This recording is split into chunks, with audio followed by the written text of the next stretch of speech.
Hello friends, welcome to the online platform of Amherst Online Classes, run and managed by Amherst Career Institute, Paharpur near SBI bank. तो पीछे वाले class में हमने discuss किया था numbers के बारे में, ठीक है। इसमें हमने देखा था कि नंबर्स लगभग इसी तरह के होते हैं। उसके बाद हमने देखा था कि नंबर को कांस्टेंट क्वांटिटी को यानी आपका अचर राशि को कितने भागों में बांटा गया है। उसमें हम लोग सारे नंबर्स को हमने क्लासिफाई कर दिया था, अलग अलग पार्ट में उसको डिवाइड कर दिया था। उसके बाद हमने आपका नेचुरल नंबर यानी प्राकृतिक संख्या और पूर्ण संख्या के बारे में हमने पिछले वाले वीडियो में डिस्कस किया। तो अगर पिछले वाला वीडियो यानी क्लास 5 के संख्या पद्धति चैप्टर 1 में एनसीईआरटी बुक के अकॉर्डिंग हमने पहले वाला वीडियो में आपका संख्या के बारे में जो बेसिक नॉलेज है उसको दे दिया था। तो अगर आप पीछे वाले वीडियो नहीं देखे हुए हैं तो पहले पीछे वाला वीडियो देखिए, उसके बाद इसमें आइए तो आपको बात जो है और बेहतर ढंग से समझ में आएगा, ठीक है। तो इस क्लास में हमको क्या करना है, पूर्णांक से हमको जानना है। तो इस क्लास में जो है हमको पूर्णांक के बारे में जानना है, ठीक है। क्या पूर्णांक, ठीक है। तो क्या है पूर्णांक, इसको क्या बोलते हैं, इंटीजर्स। क्या बोलते हैं, इंटीजर्स बोलते हैं, ठीक है। क्या बोलते हैं, इंटीजर्स बोलते हैं, ठीक है। तो अब ये पूर्णांक क्या होता है, तो क्या लिखते हैं, समस्त धनात्मक, समस्त धनात्मक एवं ऋणात्मक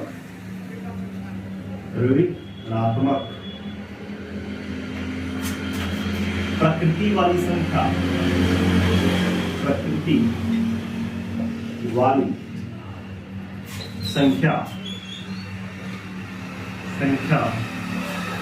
जब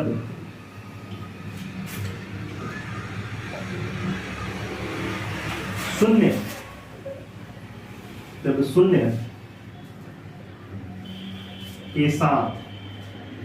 के साथ जुड़ जाती है या मिल जाती है या सम्मिलित हो जाती है, आप लिख सकते हैं जुड़ जाती है या मिल जाती है या सम्मिलित हो जाती है तो समस्त धनात्मक और ऋणात्मक प्रकृति वाली संख्या जब शून्य के साथ जुड़ जाती है तो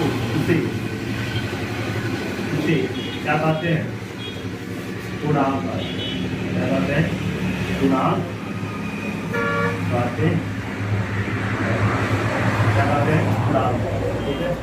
तो समझ धनात्मक का मतलब क्या है कि जितने भी पॉजिटिव नंबर है प्लस वाले नंबर है। ऋणात्मक नंबर का मतलब क्या है कि आपके जितने भी माइनस वाले नंबर है जब जीरो के साथ सम्मिलित हो जाती है तो जो फॉर्म बनता है, जो रूप तैयार होता है उसको हम क्या कहते हैं, पूर्णांक कहते हैं, ठीक है। तो अगर यहाँ पे एक नंबर लाइन ले लिया जाए, संख्या रेखा ले लिया जाए, यहाँ पे आपका क्या होता है, जीरो होता है, इधर क्या होता है आपका पॉजिटिव संख्या होता है, पॉजिटिव यानी धनात्मक संख्या। क्या होता है, यहाँ पे आपका धनात्मक संख्याएं होती है, यानी आपका +1 +2 +3 +4 डैश इनफिनिट हो जाएगा, ठीक है। इधर से क्या होता है, तो माइनस वाला या ऋणात्मक संख्या होती है और ऋणात्मक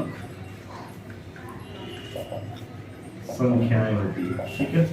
यानी -1 -2 -3 -4, ठीक है, -5 डैश इनफिनिट यहाँ तक जाता है, ठीक है। कोई दिक्कत नहीं, समझ आ रहा है। ये क्या है, लेफ्ट से राइट, ये क्या है, बाएं, ये बाएं है और ये दाएं है। यानी अगर बाएं से दाएं जा रहे हैं तो मान क्या हो रहा है, बढ़ रहा है। यहाँ पे क्या हो रहा है, बाएं से दाएं, इधर से इधर जा रहे हैं तो मान क्या हो रहा है, बढ़ रहा है, ठीक है। मान क्या हो रहा है, बढ़ रहा है। और अगर दाएं से बाएं जाते हैं, दाएं से अगर बाएं जाते हैं तो मान क्या होता है, आपका घटता है। मान क्या होता है, आपका घटता है, क्लियर है। तो इसका कुछ इंपॉर्टेंट नोट है ना, जिसको हम देखेंगे। ठीक है, तो आपका नोट क्या है, अगर इसमें देखें तो बताइए, इसमें से अगर यहाँ पे पूछा जाए तो यहाँ पे लिखेंगे आप अपूर्णांक संख्या को, पूर्णांक संख्या को किससे सूचित करते हैं, पूर्णांक संख्या को यहाँ पे किससे सूचित करते हैं, तो पूर्णांक संख्या को सामान्यतः जो है हम जेड से क्या करते हैं, सूचित करते हैं ना, कभी कभी जेड से या कभी कभी आई से भी क्या करते हैं, हम निरूपित करते हैं, उसको सूचित करते हैं। ठीक है, तो कभी आई भी कहते हैं, कभी जेड भी कहते हैं ना, तो लेकिन नॉर्मली आप जेड से लिखिए, जेड से सूचित करते हैं, सूचित करते हैं। ठीक है, कोई दिक्कत नहीं है। अब यहाँ से पूछ सकता है सबसे छोटी पूर्णांक संख्या क्या होती है, तो आप जानते हैं यहाँ पे कि ये -1 क्या है, 2, 3, 4 ये क्या है, ये सबसे छोटी होती जा रही है। मतलब क्या कि ये जो है, अगर यहाँ पे देखिए कि -1 और -5 में आपका बड़ा कौन है, तो आपका -1 होगा, -5 क्या होगा, छोटा होगा। रीजन, क्योंकि अगर ये x आदमी है, ये y है, तो ये क्या किया है, इसके पास भी 0 रुपया था, इसके पास भी 0 रुपया था, ये कितना रुपया कर्जा लिया है, 1 रुपया, ये कितना रुपया कर्जा लिया है, 5 रुपया। ठीक है, तो अब बताइए सबसे ज्यादा कर्जा कौन लिया है, तो ये वाला, ये y वाला, यानी, और ये सबसे कम कर्जा किसने लिया है, x वाला। तो अब जानते हैं जो ज्यादा कर्जा लेता है वो गरीब होता है, जो कम कर्जा लेता है, जो ज्यादा कर्जा लेता है वो ज्यादा गरीब होता है, जो कम कर्जा लेता है वो कम गरीब होता है। ठीक है, तो जो अब यहाँ पे इन दोनों में ये क्या है, ये ज्यादा गरीब है, क्या है, ज्यादा गरीब है, ये क्या है, ये जो है ये कम गरीब है, क्या है, कम गरीब है। ठीक है, तो जो ज्यादा गरीब होता है वो जो ज्यादा गरीब होता है वो क्या होता है, छोटा होता है, क्या होता है, छोटा होता है। ठीक है, वैसे ये भी छोटा है, ये भी छोटा है, लेकिन ज्यादा छोटा कौन है, यानी सबसे ज्यादा गरीब कौन है, ये जो गरीब है वो छोटा होता है। लेकिन इससे अगर देखें तो y से x क्या है, धनी है,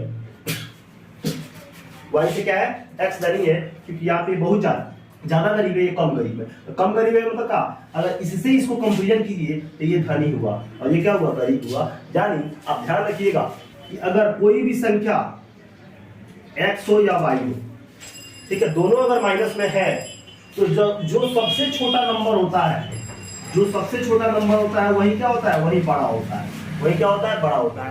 तो अगर माइनस दोनों में दिखे, ये ठीक ध्यान रखिएगा कि अगर माइनस दोनों में दिखे और सबसे छोटा जो नंबर दिखे वो क्या होता है, बड़ा होता है। 1 और 5 में सबसे छोटा नंबर क्या है, 1 है, तो सबसे बड़ा कौन होगा, आपका 1 होगा। अगर ध्यान रखिए, अगर दोनों माइनस है, यानी अगर संख्या में दोनों माइनस हो, तो जो सबसे छोटा नंबर होता है वही क्या होता है, बड़ा होता है, और जो सबसे बड़ा नंबर होता है वो क्या होता है, वो सबसे छोटा होता है, वही क्या होता है, छोटा होता है। ठीक है, तो अगर यहाँ पे हम बात करें, अगर यहाँ पे हम पूछे बताइए 5 में और -15 में बड़ा कौन है, तो बड़ा आपका क्या होगा, दोनों में माइनस है ना, तो जो छोटा नंबर है 15 से 5 छोटा है ना, तो यही बड़ा होता है, क्या होता है, यही बड़ा होता है। अगर हम बोले -40 और -100, ये बड़ा कौन है, तो -40 है, यानी छोटा कौन है, तो 100 है। ठीक है, -100, क्लियर है। अगर इतना में कोई दिक्कत नहीं है तो बताइए इसमें से सबसे छोटा कौन होगा, तो सबसे छोटा तो इनफाइनाइट है ना, तो सबसे छोटी पूर्णांक संख्या क्या होगा, अनंत, क्या हो जाएगा,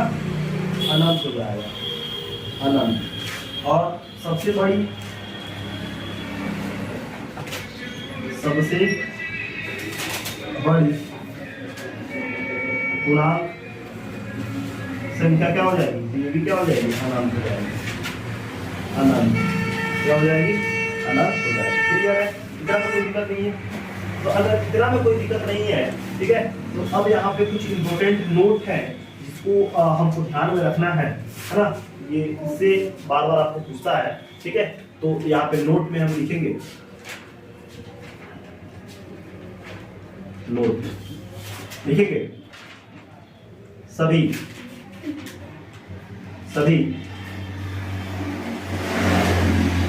धनात्मक संख्याएं ऋणात्मक संख्याओं से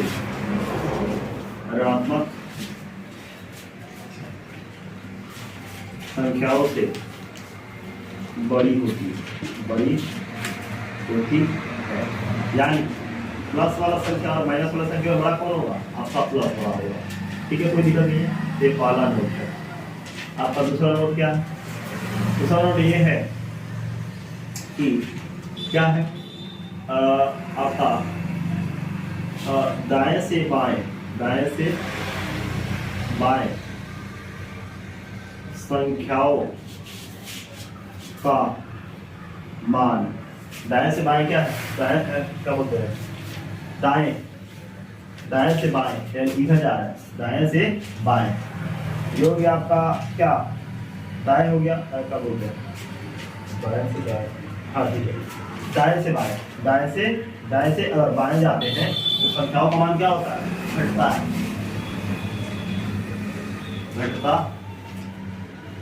संख्याओं का मान घटता है यानी नीचे की तरफ संख्याओं का मान क्या होता है? घटता है। ठीक है, और अगर बाएं से दाएं जाते हैं, बाएं से दाएं संख्याओं का मान बढ़ता है। संख्याओं का मान क्या होता है? बढ़ता है। यानी बाएं से दाएं जाते हैं तो संख्याओं का मान क्या होता है? बढ़ता है, और दाएं से बाएं जाते हैं तो संख्याओं का मान क्या होता है? घटता है। अगला आपका पॉइंट क्या है? अगला पॉइंट ये है शून्य सभी धनात्मक संख्याओं से छोटी होती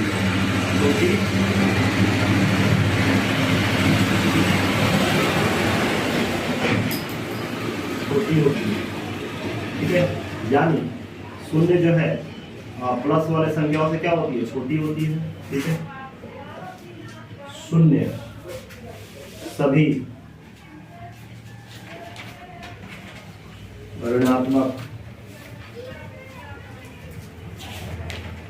संख्याओं से बड़ी होती है।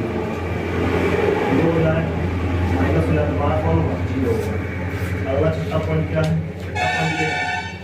शून्य ना तो धनात्मक होती है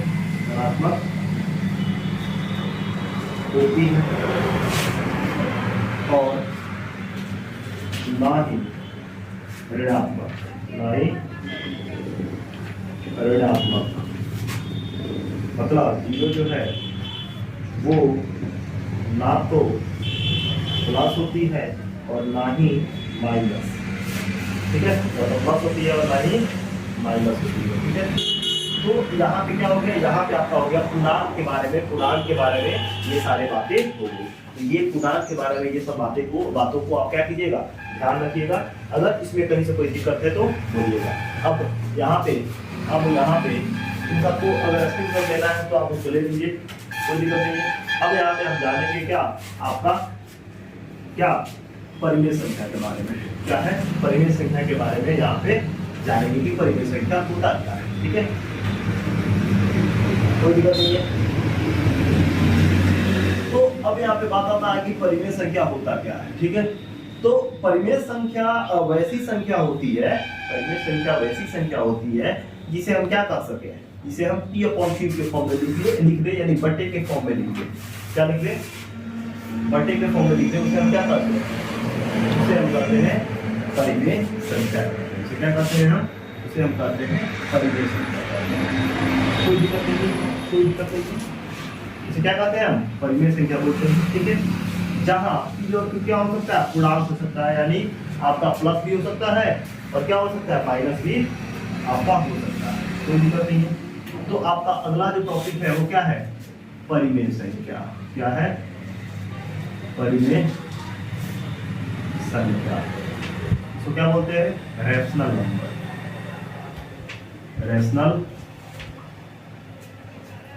नंबर बोलते हैं। क्या बोलते हैं? रैशनल नंबर बोलते हैं। ठीक है, अब परिमेय संख्या क्या होता है तो लिखेंगे वैसी संख्या वैसी संख्या जिसे P अपॉन Q के रूप में लिखा जा सके,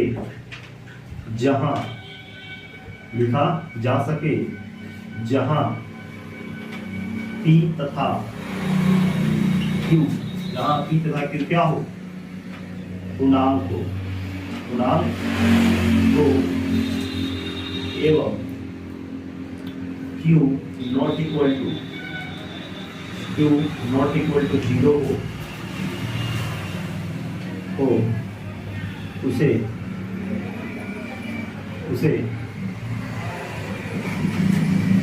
परिमेय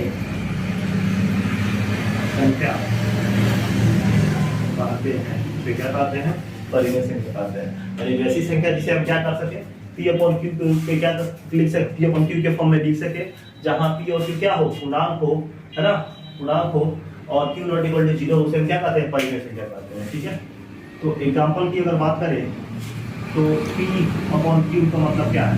P का मतलब होता है अंश, क्या होता है, अंश, जिसको बोलते हैं न्यूमरेटर, इसको क्या बोलते हैं, न्यूमरेटर बोलते हैं। और Q तो क्या बोलते हैं, हर बोलते हैं, इसको हम क्या बोलते हैं, डिनोमिनेटर, क्या बोलते हैं, डिनोमिनेटर बोलते हैं, क्या बोलते हैं, डिनोमिनेटर बोलते हैं। ठीक है, कोई दिक्कत नहीं है। अब यहाँ पे बोला हुआ है कि अगर P यहाँ पे, ठीक है, P मतलब क्या, कोई भी, और P Q क्या है, P Q पूर्णांक मतलब प्लस, और अभी तो पूर्णांक पढ़ा है ना कि प्लस और माइनस कुछ भी हो सकता है। अभी पूर्णांक में क्या बोला है, प्लस और माइनस कुछ भी हो सकता है। अभी आप बोला है P और Q तो ठीक है, यहाँ पे बोला हुआ है कि Q नॉट इक्वल टू 0, इसका मतलब क्या बनता है, इसका मतलब ये है कि अगर 2/3 लिख दे तो यहाँ पे क्या है, P है, यहाँ पे क्या है, Q है। यानी अब यहाँ पे अगर बात करें तो अगर 2 वैसे ठीक है, और Q की जगह पर यहाँ पे 0 लिख दे, Q क्या लिख दे, 0 लिख देते, बोल रहा है ये परिमेय नहीं होगा, ये परिमेय नहीं होगा। लेकिन अगर यहाँ पे आप 0 ऊपर लिख दे और 2 नीचे लिख दे तो ये परिमेय होगा। ये क्या होगा, ये परिमेय होगा, लेकिन ये परिमेय नहीं होगा। ऐसा क्यों? इसीलिए बोला है Q नॉट इक्वल टू 0। ये कंडीशन क्या है, ये कंडीशन क्या है, क्यों Q नॉट इक्वल टू 0? तो अब यहाँ पे बात आता है कि अगर ये, इसको क्या करते हैं, अगर यहाँ पे लिखे 2/0 और यहाँ पे लिखे क्या, 0/2, ठीक है, तो जो आपका हर होता है, इसको हम कहते हैं भाजक, क्या बोलते हैं, भाजक बोलते हैं, इसको क्या बोलते हैं, भाज्य बोलते हैं। ठीक है, तो अगर 0 में क्या करें, अगर हम 2 से डिवाइड करें तो यहाँ पे कोई भी संख्या लिख सकते हैं, यानी हम 9 भी लिख सकते हैं। फिर काम करेंगे तो 0 आएगा, फिर आपको घटाएंगे तो 2 आ जाएगा। फिर अगर क्या करें, 0 ले लें और फिर 2 है, फिर हम यहाँ पे 18 भी लिख सकते हैं, फिर 0 आएगा, फिर आपका यहाँ पे 2 आ जाएगा। फिर 0 लिखें, यहाँ पे क्या लिख सकते हैं, 9 भी लिख सकते हैं, फिर काम करेंगे तो 0 आएगा, फिर आ जाएगा आपका 2। मतलब कि यहाँ पे भाजक वही है, भाज्य भी वही है, लेकिन काम कर रहे हैं तो अलग अलग नंबर है। जबकि हम जानते हैं कि अगर यहाँ पे 2 है और यहाँ पे अगर क्या 6 है, तो अगर हमेशा यहाँ पे अगर यहाँ पर लिख दे 6/2, इसका मतलब 2 आपका भाजक का 6 क्या है, भाज्य है, तो करेंगे तो हमेशा क्या आएगा, 3 आएगा। इसका मतलब ये है कि अगर हम 2 को डिवाइड करें 6 से, है ना, मतलब 2 भाजक हो और 6 क्या हो, आपका भाज्य हो, और भाग करें तो हमारा यहाँ पे जो भागफल है वो क्या आ रहा है, वो आ रहा है 3। क्या आ रहा है, 3 आ रहा है। मतलब किसी भी बच्चे को हम ये नंबर दे दे और भाग कराएं तो क्या हो सकता है, इसका सबका भागफल जो होगा वो क्या होगा, 3 ही होगा। क्या होगा, 3 ही होगा। यानी इसका एग्जैक्ट वैल्यू दे रहा है, क्या दे रहा है, एग्जैक्ट वैल्यू, यानी फिक्स मान आ रहा है, फिक्स मान आ रहा है। ठीक है, लेकिन अगर यहाँ से बात करें तो संख्या तो वही है, यानी भाजक आपका 0 ही है और आपका भाज्य जो है वो क्या है, आपका 2 है। भाज्य क्या है, आपका 2 है। लेकिन अगर यहाँ पे काम करें तो हम देख पा रहे हैं कि यहाँ पे जो आपका भागफल है, यहाँ पे 9 आ रहा है, यहाँ पे 18 आ रहा है, यहाँ पे 999 आ रहा है। मतलब क्या है, यहाँ पे जो भागफल है, जिसका भागफल जो है उसका मान क्या है, फिक्स नहीं है। और हम पढ़े हुए हैं कि वैसी संख्या जिसका मान फिक्स नहीं होता है वो क्या होता है, चर होता है।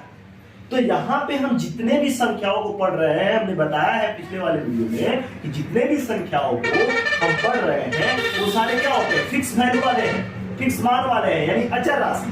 क्या है, अचर राशि। तो यहाँ पे जितने भी संख्या, परिमेय संख्या भी क्या है, अचर राशि वाला ही संख्या है ना। लेकिन यहाँ पे अगर बात करें तो यहाँ पे क्या है, वैल्यू फिक्स नहीं है, यानी यहाँ तो बोल रहा है, इसीलिए बोल दिया हुआ q not equal to zero, क्योंकि अगर वहां पे आप जीरो रख देते हैं, बराबर रख देते हैं, हमने बराबर रख के देखा तो हमने देखा यहाँ पे जो मान है वो निश्चित नहीं आ रहा है, मतलब क्या अचर है, क्या बोलते हैं, चर राशि आ रहा है। तो यहाँ पे जो परिमेय संख्या है वो क्या है, अचर राशि है, अचर राशि है। तो फिर इसमें चर कहां से आ जाएगा, इसीलिए बोला हुआ है कि आपका q not equal to zero. ये अब ये परिमेय क्यों है, ये परिमेय क्यों, क्योंकि दो में हम क्या करेंगे, जीरो से भाग देंगे। इसका मतलब क्या है, तो मेरे पास पैसा है 2 रुपया, रुपया कितना है 2 रुपया, अब लेने वाले आ गए 2, तो बताइए हम कितना रुपया देंगे उसको, एक भी नहीं देंगे, यानी जीरो दे देंगे।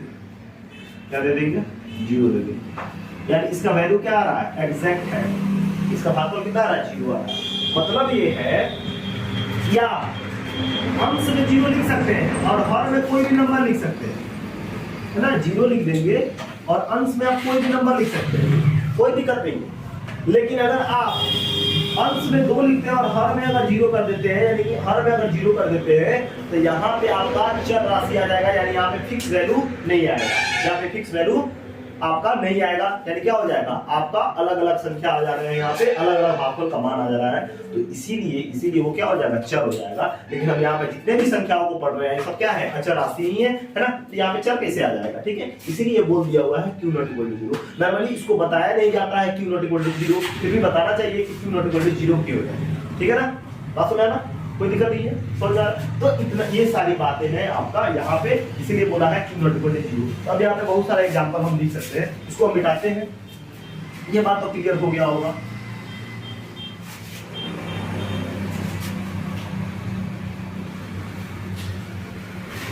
तो समझ में आ गया कि नहीं आ गया कि क्यों q not equal to zero. अगर फिर भी समझ में नहीं आया हुआ हो तो आप कमेंट बॉक्स में कमेंट कीजिएगा, हम इसके लिए एक अलग वीडियो बना देंगे, ठीक है। अगर आपको कहीं से दिक्कत हुआ होगा तब, ठीक है। तो एग्जांपल की अगर बात करें तो 2/3 हो जाएगा, -4/2 हो जाएगा, -3/-4 हो जाएगा, 4/3 हो जाएगा, मतलब 3/-9 हो जाएगा।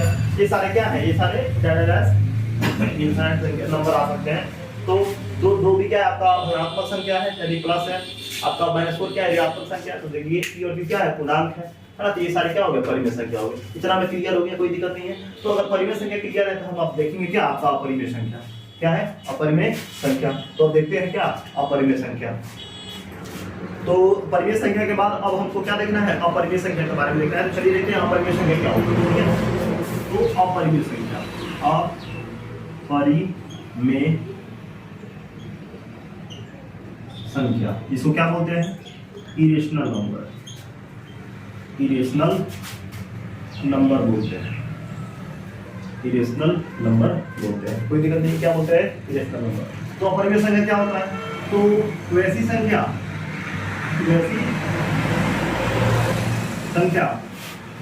जिसे p/q के रूप में न लिखा जा सके उसे अपरिमेय संख्या कहते हैं। इसे क्या कहते हैं, अपरिमेय संख्या कहते हैं। एग्जाम्पल में तो ये ना ध्यान रखिए, रूट के अगर अपरिमेय संख्या के एग्जाम्पल आपको नहीं आता है तो रूट के अंदर में कोई भी अभाज्य संख्या लिखनी है। अभाज्य संख्या का मतलब क्या, अभी हम बताएंगे कि अभाज्य संख्या क्या होता है, हम बताएंगे कि अभाज्य संख्या क्या होता है। बस इतना ध्यान रखिए कि वैसी संख्या जिसका केवल 2 गुणनखंड हो, जैसे 2 का 2 गुणनखंड है ना, एक और वो खुद 2, 3 का भी 2 गुणनखंड है, एक और खुद 3, 4 का 2 गुणनखंड है क्या, नहीं, एक भी है, 2 भी है और क्या है, 4 भी है। गुणनखंड का मतलब क्या होता है, गुणनखंड का मतलब वो होता है जो दी गई संख्या को कंप्लीटली क्या करते हैं, डिवाइड करते हैं, पूरा विभाजन करते हैं, उसे हम क्या कहते हैं, गुणनखंड कहते हैं। तो वैसी संख्या जिसके केवल 2 गुणनखंड होता है उसे हम क्या कहते हैं, उसे हम कहते हैं अभाज्य संख्या। तो रूट के अंदर अभाज्य संख्या को लिख दो, अभाज्य संख्या को लिख दो तो वो क्या होता है आपका अपर में होता है। जैसे √2, √3, √5, √7, √11, ठीक है। उसके बाद एक और बात, पाई का जो सिंबल होता है ये क्या होता है अपर में होता है। उसके बाद बट पाई लिख दे, अब बटा में कोई भी लिख देता तो कहीं पी अपॉन क्यू के फॉर्म में लिख दे, लेकिन पाई हो गया बटा में 1। पाई क्या है अपरिमेय है, क्या है अपरिमेय है। और ध्यान रखिए परिमेय में हम बताएंगे कि परिमेय में अपरिमेय से हम काम करते हैं तो क्या मिलता है, तो अपरिमेय ही मिलता है, ठीक है। तो पाई जो है ये भी क्या होता है अपरिमेय होता है, इस तरह इनफिनिट लिख सकते हैं, है ना। उसके बाद बताएंगे परिमेय में करते हैं तो परिमेय ही मिलता है, परिमेय अपरिमेय में काम करते हैं तो क्या मिलता है आपका अपरिमेय ही मिलता है। और अगर अपरिमेय अपरिमेय में काम करते हैं तो क्या मिलता है आपका परिमेय अपरिमेय दोनों मिल सकता है। तो इसके बारे में हम डिस्कस करेंगे अगले क्लास में, ठीक है। तो ये हो गया अपरिमेय संख्या। अगर अपरिमेय संख्या हो गया तो उसके बाद हमारा कौन सा संख्या बनता है वास्तविक संख्या। कौन सा संख्या बनता है वास्तविक संख्या। वास्तविक संख्या जिसको हम क्या बोलते हैं, इसको बोलते हैं रियल नंबर। क्या बोलते हैं रियल नंबर बोलते हैं, ठीक है। तो वास्तविक संख्या क्या होता है, तो वे क्या लिखेंगे परिमेय व अपरिमेय संख्याओं को मिलाने पर बनी संख्या, मिलाने पर बनी संख्या को वास्तविक संख्या कहते हैं। क्या कहते हैं वास्तविक संख्या कहते हैं। क्या कहते हैं वास्तविक संख्या कहते हैं। मतलब परिमेय और अपरिमेय, और क्या अपरिमेय, ठीक है। इन दोनों को जो मिला देंगे तो जो फॉर्म बनेगा उसको क्या कहते हैं, जो रूप बनेगा उसे क्या कहते हैं वास्तविक संख्या कहते हैं। यानी वास्तविक संख्या में आपका परिमेय भी आ सकता है और अपरिमेय भी आ सकता है। यानी दोनों का एग्जांपल हम लिख सकते हैं, 1/2 भी लिख सकते हैं, पाई भी लिख सकते हैं, -2/3 भी लिख सकते हैं, ठीक है। √2 भी लिख सकते हैं, √3 भी लिख सकते हैं, है ना। ये सारे क्या होते हैं, सारे होते हैं आपका वास्तविक संख्या होता है। क्या होता है वास्तविक संख्या। परिमेय अपरिमेय को मिला दो तो मिलाने पर जो फॉर्म बनता है उसे हम क्या कहते हैं आपका वास्तविक संख्या। मतलब आपको मिक्सर देखे हैं, है ना। मिक्सर में जो हम बनाना शेक मिलाते हैं, बनाना शेक जो बनाते हैं कैसे बनाते हैं, उसमें हम डालते हैं क्या, आप मिक्सर में क्या डाल देते हैं, चीनी डाल देते हैं, उसमें दूध डाल देते हैं, आपका केला डाल देते हैं। केला डालने के बाद क्या करते हैं उसको हम क्या करते हैं ग्राइंड कर देते हैं, है ना। मिक्सर के से क्या करते हैं ग्राइंड कर देते हैं। ग्राइंड करने के बाद क्या बनता है हमारा मिल्क शेक बनता है, ठीक है। तो जस्ट वैसे ही मिक्सर में क्या कीजिए परिमेय संख्या को डालिए, अपरिमेय को संख्या को डालिए, ठीक है। और उसको पीस दीजिए, ग्राइंड कर दीजिए। तो मिलाने के बाद जो ग्राइंड करने के बाद जो फॉर्म बनेगा उसको हम क्या कहते हैं वास्तविक संख्या। Just like banana shake. Clear है, कोई दिक्कत नहीं है। तो अगर कोई दिक्कत नहीं है तो अब यहाँ पे हम लोग जानेंगे क्या आपका आभाज्य संख्या और घात संख्या के बारे में जानेंगे, ठीक है। तो अब देखिए घात संख्या और आभाज्य संख्या के बारे में जानते हैं।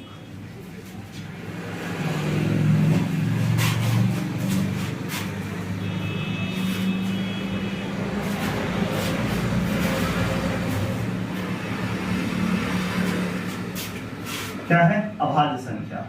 अभाज्य संख्या तो क्या बोलते हैं प्राइम नंबर। क्या बोलते हैं प्राइम नंबर बोलते हैं। क्या होता है तो लिखेंगे वैसी संख्या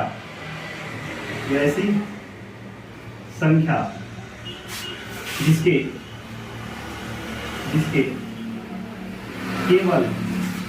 केवल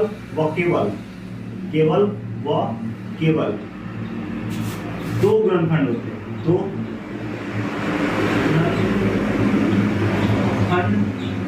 कौन का एक एवं स्वयं, एक एवं स्वयं।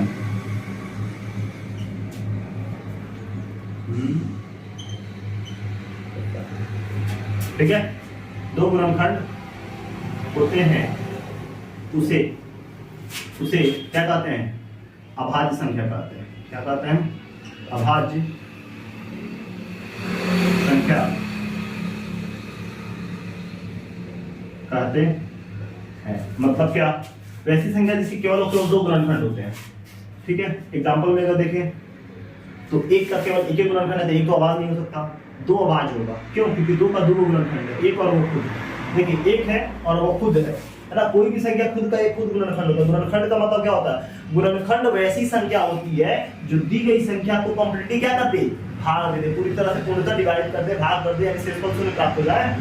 यानी एक दो का गुणनखंड है कि नहीं है, क्योंकि एक में दो से भाग दे तो 0 आ सकता है रिमाइंडर, फिर 2 में 2 से भाग दे तो क्या हो जाएगा, 0 आ जाएगा रिमाइंडर, है ना। तो हम कह सकते हैं 2 क्या है आपका एक अभाज्य संख्या, क्यों, क्योंकि इसका केवल 2 गुणनखंड है।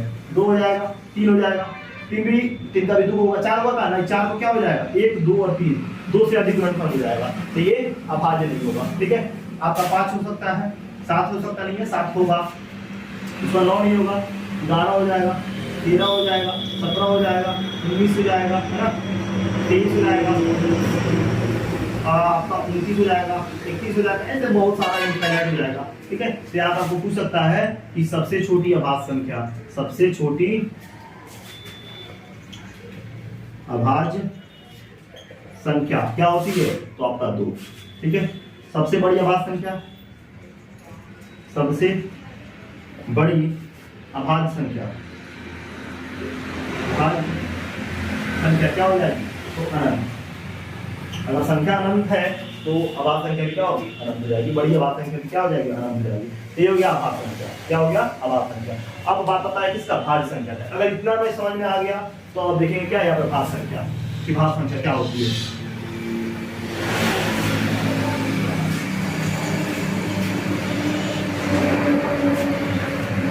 आपका भाज्य संख्या, भाज्य संख्या, इसको क्या कहते हैं, कंपोजिट नंबर, कंपोजिट नंबर। तो भाज्य संख्या क्या होती है, तो लिखेंगे वैसी संख्या, वैसी संख्या जिसके दो से अधिक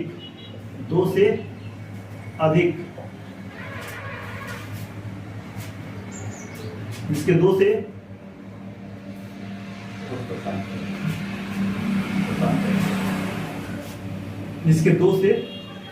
अधिक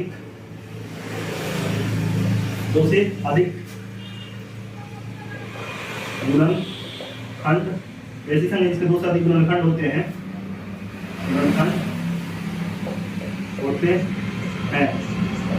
उसे क्या कहते हैं, उसे भाज्य संख्या कहते हैं। भाज्य संख्या कहते हैं, उसे क्या कहते हैं, भाज्य संख्या कहते हैं। मतलब क्या, वैसी संख्या जिसके 2 से अधिक गुणनखंड होते हैं, 2 से अधिक गुणनखंड होते हैं, उसे क्या कहते हैं, भाज्य संख्या। जैसे आप जानते हैं एक तो भाज्य संख्या होगा नहीं है, तो उसका केवल एक ही गुणनखंड होता है। 2 से क्या, 2 भी भाज्य संख्या नहीं है, क्योंकि वो क्या है, भाज्य संख्या, क्योंकि उसके पास केवल 2 गुणनखंड है। अब 2 से अधिक आएगा ना, तभी वो क्या होगा, भाज्य संख्या होगा। तो क्या हो जाएगा, 4 होगा, क्योंकि 4 के पास क्या है, 2 से अधिक गुणनखंड है, यानी 1 2 और 4, 3 बार 2 से अधिक गुणनखंड है, 4 भी होगा, आपका 6 भी होगा, आपका 8 भी होगा, आपका 9 भी होगा, आपका 10 भी होगा, आपका 12 हो जाएगा, आपका 14 हो जाएगा, 15 हो जाएगा, ठीक है, आपका 16 हो जाएगा, आपका 18 हो जाएगा, आपका 20 हो जाएगा। मतलब वैसे ये सारे जो संख्या है, इसका क्या है, इसका 2 से अधिक गुणनखंड है, इन सबका क्या है, 2 से अधिक गुणनखंड है, इसीलिए ये क्या हो गए, भाज्य संख्या हो गए। तो यहाँ पे आप लिख सकते हैं सबसे छोटी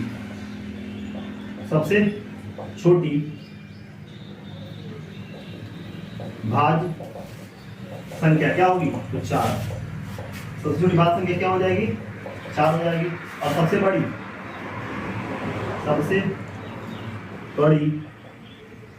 भाज्य संख्या क्या हो जाएगी, अनंत हो जाएगी। क्या हो जाएगी, अनंत हो जाएगी।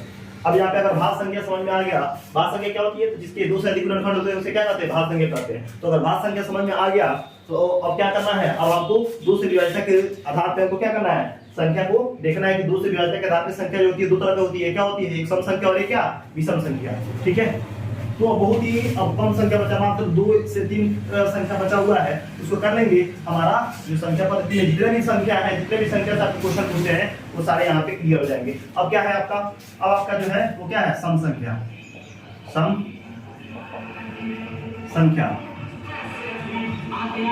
ठीक है, इसको क्या कहते हैं, इवन नंबर का। ठीक है, तो सम संख्या क्या होता है, सीधे सवाल, वैसी संख्या जो 2 से पूरी विभाजित हो जाती है उसे क्या कहते हैं, सम संख्या। सीधे सवाल, वैसी संख्या वैसी संख्या जो दो से पूर्णतः विभाजित हो जाए, पूर्णतः विभाजित हो जाए, उसे सम संख्या कहते हैं, उसे सम संख्या कहते हैं, उसे क्या कहते हैं? सम संख्या कहते हैं। मतलब क्या? एग्जांपल में दो में एक को रखते हैं तो भाग नहीं रहेगा, मतलब ऐसी संख्या जो दो से पूर्णतः विभाजित, मतलब क्या होता है? शेषफल शून्य हो जाए। दो को रखेंगे भाजक, किसी भी संख्या को रखे अगर रिमाइंडर जीरो आ जाए तो समझिए शेषफल अगर जीरो आ जाए तो क्या है? आपका सम संख्या। तो बताइए दो में एक से भाग लेगा? नहीं लेगा, एक नहीं होगा। दो में दो से भाग लेगा? हाँ, एक बार में दो हो जाएगा, रिमाइंडर जीरो। रिमाइंडर जीरो तो ये क्या? सम संख्या, तो दो सम संख्या होगा। तीन होगा क्या? तीन नहीं, दो एकम दो, कितना बच गया? एक नहीं होगा, शेषफल शून्य नहीं प्राप्त हुआ, मतलब पूर्णतः विभाजित नहीं हुआ, तो तीन पे नहीं होगा। क्या चार हो जाएगा? हाँ, दो बराबर चार आता है, दो बार में चार करेंगे जीरो आ जाएगा। शेषफल शून्य मतलब क्या? सम संख्या, यानी चार हो जाएगा। उसी तरह 6 हो जाएगा, 8 हो जाएगा, 10 हो जाएगा, मतलब दो भाजक। अब इन सारे संख्या को रखने पर रिमाइंडर जीरो, तो दो रखेंगे भाजक, और ये सारे किसी भी संख्या को रखते हैं अगर भाज्य के फॉर्म में, और सॉल्व करने पर अगर शेषफल शून्य आ जाए तो वो है सम संख्या। ठीक है, आज शेषफल कुछ बच गया तो वो हो गया विषम संख्या। क्या हो गया? विषम संख्या। यानी शेषफल शून्य तो सम संख्या, और शेषफल शून्य यानी कुछ आ गया कुछ बच गया तो वो क्या होता है?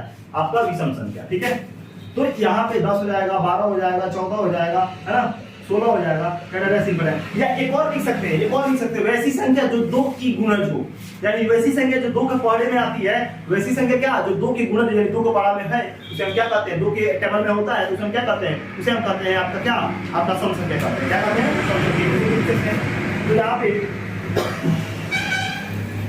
सबसे छोटी सम संख्या क्या हो जाएगी? दो। क्या हो जाएगी? दो। सबसे बड़ी सम संख्या कितनी हो जाएगी? तो अनंत।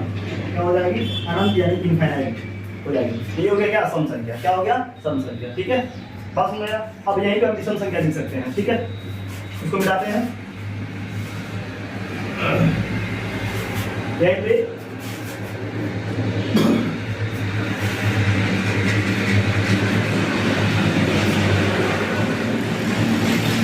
सम संख्या क्या? आपका ऑड नंबर। क्या? Odd number. ठीक है, तो क्या लिखेंगे? वैसी संख्या जो दो से पूर्णतः विभाजित नहीं हो, वैसी संख्या जो दो से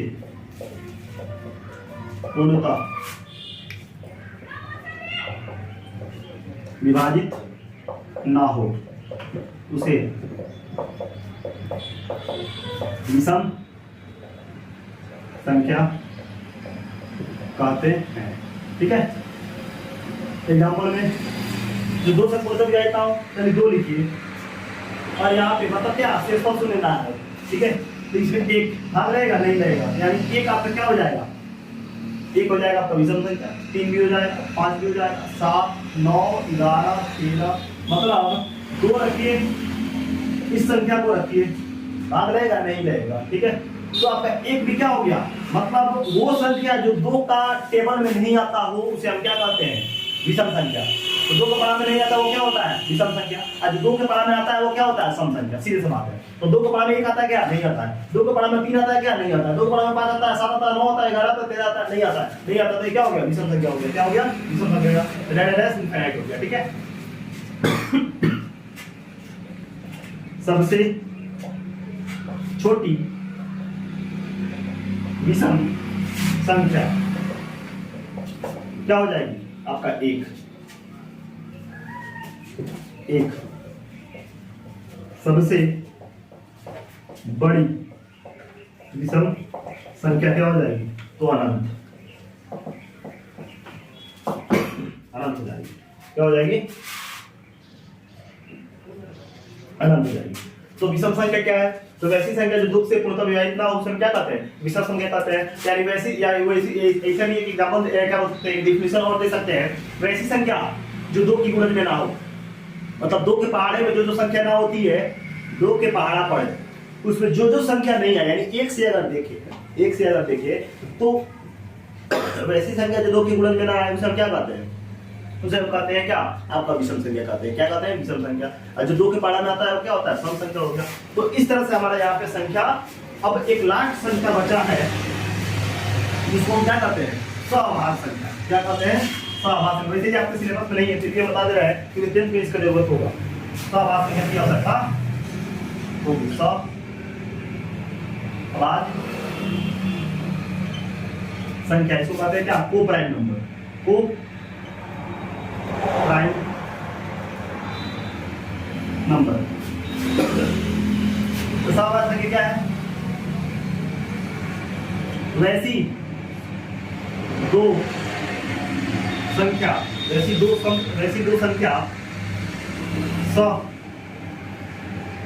अभाज्य संख्या कहलाती है जिनका मासा केवल एक आए। मतलब केवल एक, मतलब कोई भी 2 संख्या लीजिए, उसका एचसीएफ निकालिए और एचसीएफ केवल एक आता है तो उसे हम क्या कहेंगे? आपका सभाज्य करेंगे। इसे एग्जांपल में देखिए, हम लेते हैं 2 3 और 4 6। ठीक है, अगर 2 का प्राइम फैक्टराइजेशन करें यानी अभाज्य करें तो 2 एकम 2, यानी 2 को क्या लिख सकते हैं? 1 और 2 लिख सकते हैं, 1 गुना 2 लिख सकते हैं।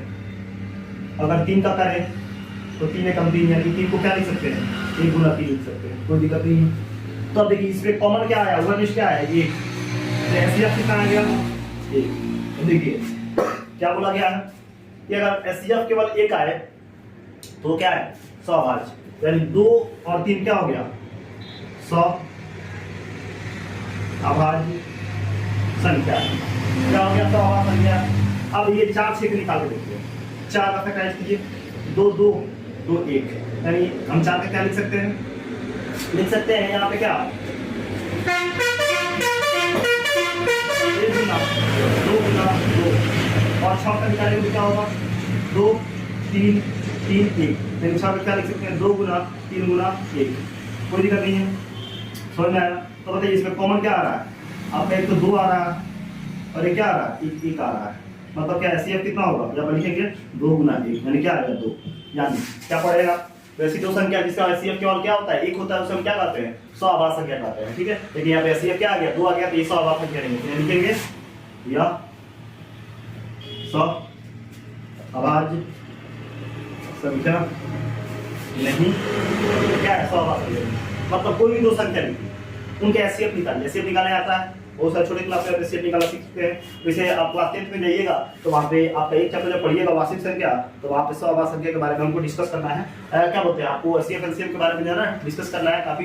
अगर फिर भी अगर आप चाहते हैं कि एचसीएफ और एलसीएम कैसे निकालते हैं, तो आपका क्लास 10th में मत जाइए। ठीक है, क्लास 10th में आपका वहाँ पे क्या बोल सकते हैं आपका प्लेलिस्ट बना होगा वास्तविक संख्या क्या, उसमें आप वहाँ पे लिखा होगा कि प्रश्नावली 1.2, आप 1.2 में जाइए, वहाँ पे लिखा होगा प्लेलिस्ट में दिया होगा 1.2, वहाँ पे जाइए, वहाँ पे आपको बताया गया है कि एलसीएम और एचसीएफ कैसे निकालते हैं, तो वहाँ पे आराम से देख के आप क्लियर कर सकते हैं। ठीक है, तो ये क्या सभाज्य संख्या है। ठीक है, कोई दिक्कत नहीं है। तो कोई भी 2 संख्या है उसका एचसीएफ निकाले और एचसीएफ केवल एक है तो क्या कहते हैं? सभाज्य संख्या कहते हैं, अदरवाइज तो सभाज्य संख्या नहीं होगा। ठीक है, तो इस तरह से जो है हमारा संख्या पद्धति class 9 chapter 1 NCERT Bihar board के अकॉर्डिंग आपका क्लास 9th में जितने भी संख्या थे, उसका बेसिक से लेकर एडवांस लेवल तक जितने भी नंबर्स थे, हमने फर्स्ट वाले वीडियो और ये जो आपका सेकंड वाला वीडियो है, यानी 2 वीडियो के माध्यम से हमने कंप्लीट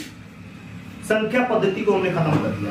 यानी इतना के अलावे आपको कोई संख्या के बारे में पढ़ना नहीं है। अगर इतना संख्या को आप अगर क्लियर कर लेते हैं तो आपको कहीं से भी कोई संख्या में कोई दिक्कत नहीं होगा। ठीक है, तो अब अगले क्लास में जो है हम अपना एक्सरसाइज 1.1 यानी आपका 1.1 को हम लोग अगले क्लास में क्या करेंगे, इसको देखेंगे, है ना। और एक 1.1 को करने के लिए जो भी कॉन्सेप्ट होंगे, तो पहले हम कॉन्सेप्ट को देख लेंगे। 1.1 को करने के लिए जो भी कॉन्सेप्ट चाहिए, पहले 1.1 के कॉन्सेप्ट को देख लेंगे और फिर आपका आप एक्सरसाइज कर लेंगे। इसी तरह से जो है ना अगले अलग अलग वीडियो के थ्रू हम क्या करेंगे, अलग अलग वीडियो के माध्यम से हम क्या करेंगे, आपका एक्सरसाइज खत्म कर देंगे और जल्दी आपका इसी तरह खत्म हो जाएगा। और आपका कंप्लीट जो आपका बिहार बोर्ड में जो ये बुक लगता है, आपका गणित जो क्लास 9 का बिहार बोर्ड का जो आपका एनसीईआरटी बुक है, जो कि हिंदी मीडियम में यही बुक है, देख लीजिए। ये बुक जो है हम कंप्लीट जो है आपके इसी चैनल से, आपका एमर्स ऑनलाइन क्लासेस के चैनल से आपका कंप्लीट जो मैथ का सिलेबस है, वो कंप्लीट सिलेबस आपके एग्जाम के पहले जो है हम खत्म कर देंगे, कंप्लीट सिलेबस। तो आप उससे जुड़े रहिए और डेली जो है आपके क्या बोलते हैं क्लास 9 के रिगार्डिंग अलग अलग वीडियो जो है आपको क्या किया जाएगा, यहाँ पे आपको प्रोवाइड कराया जाएगा। तो ठीक है, फिर अगले क्लास में अगले वीडियो के साथ एक्सरसाइज के साथ हम मिलेंगे। Thank you.